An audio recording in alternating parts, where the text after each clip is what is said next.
No a s tou gravitačnou zbraňou môžeš zdvíhať predmety. A to znie fajn, brácho. Hej, je to dobrá vec, ale ešte by som tam niečo prirobil. Falu, dones mi ten propán puta. Jasné, šéfko, donesiem. Mohol by si to niekedy zobrať aj sám, ale nevadí. Dobre, poďme na to. Kurva! No, a tu sa vlastne...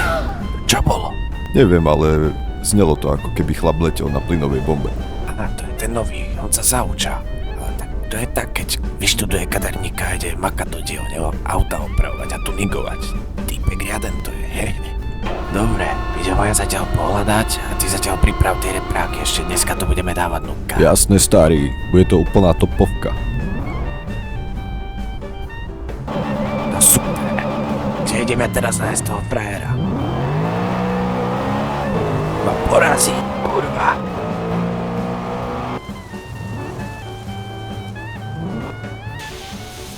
Že nemyslíš vážne, že si vletel priamo bez ďakovi do riči? Šéfko, nehnevajte sa na mňa. Ja sa viacej budem snažiť v tej práci. Nedávajte mi výpoveď. Ja sa postážim ešte. Taká výpoveď. Hýba, ideme repráky zapájať.